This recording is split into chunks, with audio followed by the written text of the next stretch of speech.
নমস্কাৰ আপোনালোকে চাই আছে DY365 ডিজিটেল আৰু এই মুহূৰ্তত এটা ডাঙৰ খবৰ লৈছো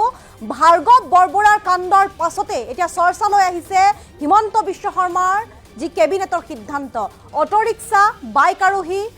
ৰিক্সা চালকক লৈ ডাঙৰ সিদ্ধান্ত গ্ৰহণ কৰা হৈছিল হিমন্ত বিশ্ব শৰ্মাৰ চৰকাৰৰ কেবিনেটত আৰু তাৰ পাছতে এতিয়া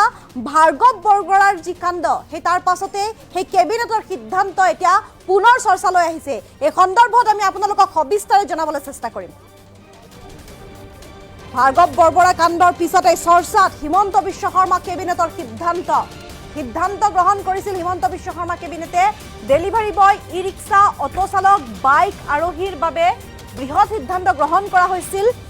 কেবিনেটত হেলমেট নিপিন্ধাৰ বাহিৰে বাইক আৰোহীৰ পৰা আন কাৰণত ল'ব নোৱাৰিব ফাইন এই সিদ্ধান্ত গ্ৰহণ কৰা হৈছিল কেবিনেটত সুইগি জমেটৰ দৰে ডেলিভাৰী বয়ৰ সুবিধাৰ বাবে এই সিদ্ধান্ত লৈছিল কেবিনেটে আৰু অকল হেলমেট নিপিন্ধিলেহে আৰক্ষীয়ে বিহিব পাৰিব ফাইন প্ৰথমতে সাৱধান বাণী তাৰ পিছতহে আইনী ব্যৱস্থা ল'ব পাৰিব আৰক্ষীয়ে ই ৰিক্সা অটো ৰিক্সা চালকৰ বাবেও লোৱা হৈছিল ডাঙৰ সিদ্ধান্ত ধাৰাবাহিকভাৱে 4বাৰ আইন উলংঘা কৰিলেহে বিহা হ'ব জৰিমনা ই ৰিক্সা অটো ৰিক্সা চালক ডেলিভাৰী বয়ক সকাহ দিছিল চৰকাৰে আৰু তাৰ পাছতে এতিয়া ভাৰ্গৱ বৰবৰাৰ যি কাণ্ড সেই কাণ্ডই আচলতে সমগ্ৰ ৰাজ্য জোকাৰি গৈছিল আৰু তাৰ পাছতে এতিয়া পুনৰ চৰ্চালৈ আহিছে হিমন্ত বিশ্ব শৰ্মা চৰকাৰৰ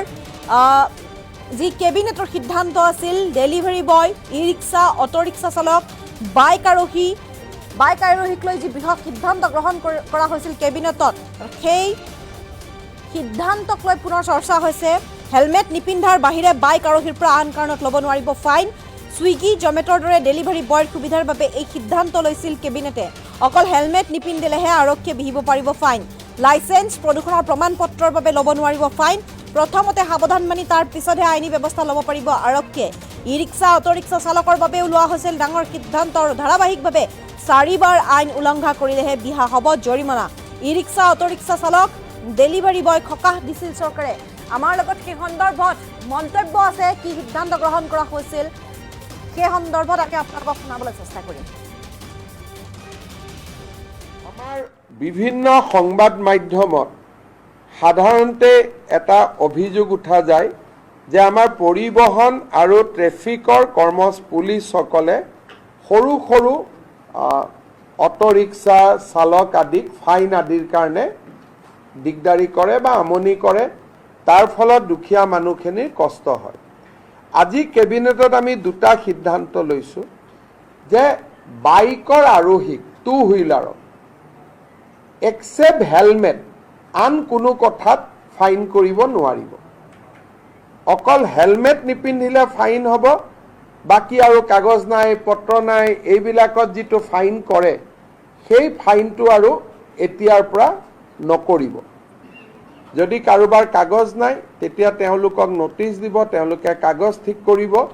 কিন্তু ফাইন নলয় গভৰ্ণমেণ্টে তাৰ এটা SOP ট্ৰান্সপোৰ্ট ডিপাৰ্টমেণ্টে ৰিলিজ কৰিব দ্বিতীয়তে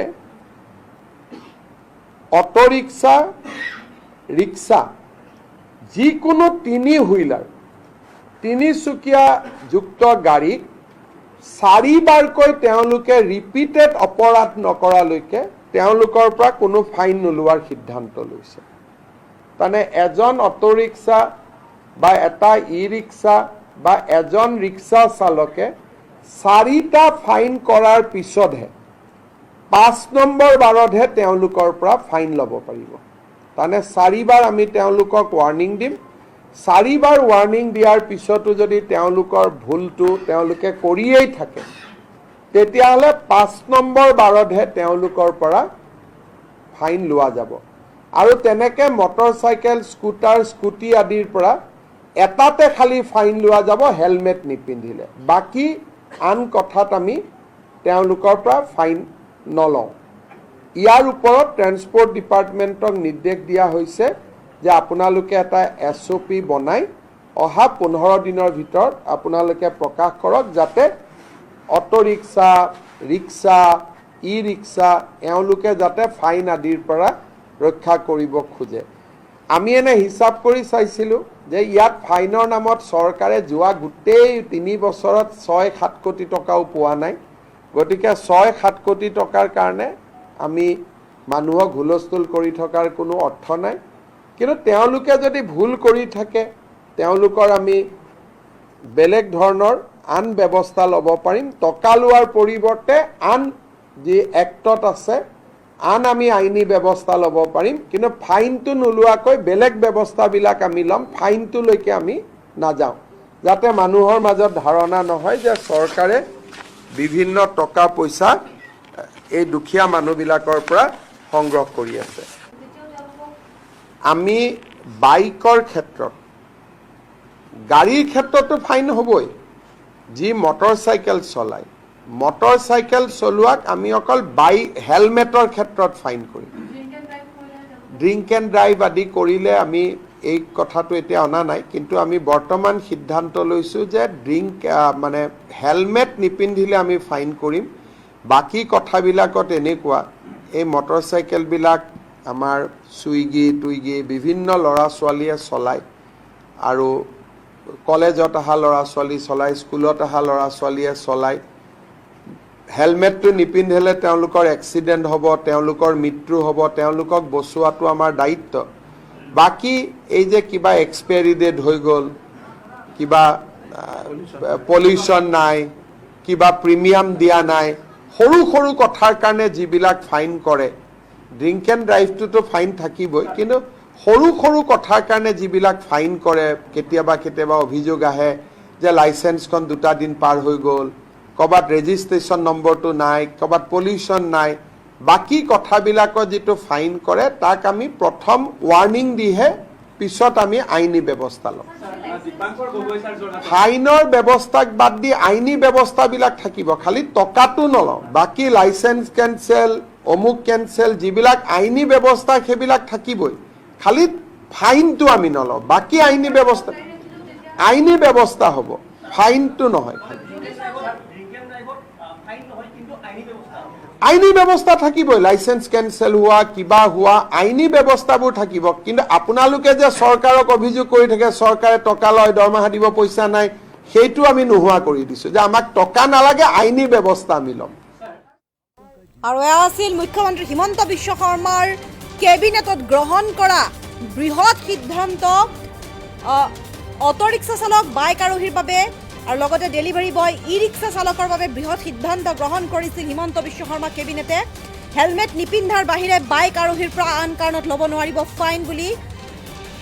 ঘোষণা কৰিছিল মুখ্যমন্ত্ৰী হিমন্ত বিশ্ব শৰ্মাই কেবিনেটত সিদ্ধান্ত গ্ৰহণ কৰা হৈছিল অকল হেলমেট নিপিন্ধিলেহে আৰক্ষীয়ে বিহিব পাৰিব ফাইন চুইগি জমেটৰ দৰে ডেলিভাৰী বয়ৰ সুবিধাৰ বাবে এই সিদ্ধান্ত লৈছিল কেবিনেটে লাইসেন্স প্ৰদূষণৰ প্ৰমাণপত্ৰৰ বাবে ল'ব নোৱাৰিব ফাইন প্ৰথমতে সাৱধান মানি তাৰ পিছতে আইনী ব্যৱস্থা ল'ব পাৰিব আৰক্ষীয়ে ই ৰিক্সা অটোৰিক্সা চালকৰ বাবে লোৱা হৈছিল ডাঙৰ সিদ্ধান্ত আৰু ধাৰাবাহিকভাৱে 4বাৰ আইন উলংঘা কৰিলেহে বিহা হ'ব জৰিমনা ই ৰিক্সা অটোৰিক্সা চালক আৰু ডেলিভাৰী বয় সকাহ দিছিল চৰকাৰে মই পুনৰ সেই মন্তব্যটো আপোনালোকক শুনাবলৈ চেষ্টা কৰিম কি কৈছিল মুখ্যমন্ত্ৰীগৰাকীয়ে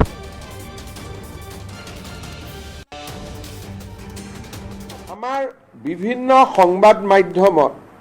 সাধাৰণতে এটা অভিযোগ উঠা যায় যে আমাৰ পৰিবহন আৰু ট্ৰেফিকৰ পুলিচসকলে সৰু সৰু অটো ৰিক্সা চালক আদিক ফাইন আদিৰ কাৰণে দিগদাৰি কৰে বা আমনি কৰে তাৰ ফলত দুখীয়া মানুহখিনিৰ কষ্ট হয় আজি কেবিনেটত আমি দুটা সিদ্ধান্ত লৈছো যে বাইকৰ আৰোহীক টু হুইলাৰক except helmet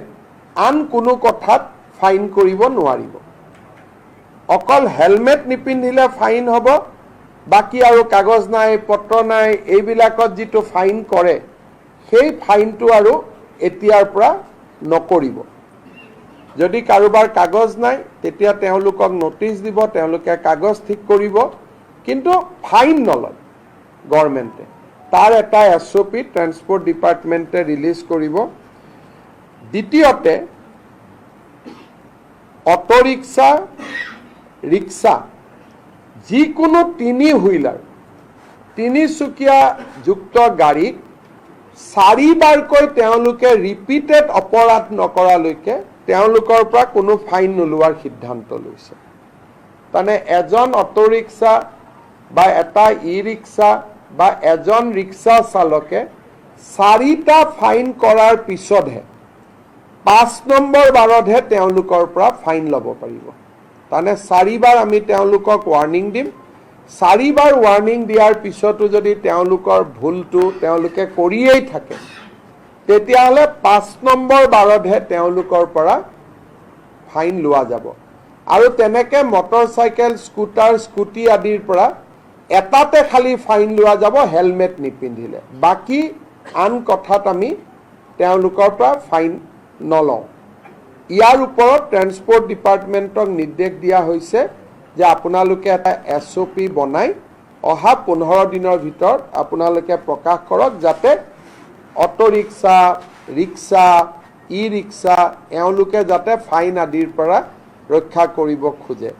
আমি এনে হিচাপ কৰি চাইছিলোঁ যে ইয়াত ফাইনৰ নামত চৰকাৰে যোৱা গোটেই 3 বছৰত 6-7 কোটি টকাও পোৱা নাই। গতিকে 6-7 কোটি টকাৰ কাৰণে আমি মানুহক হুলস্থুল কৰি থকাৰ কোনো অৰ্থ নাই।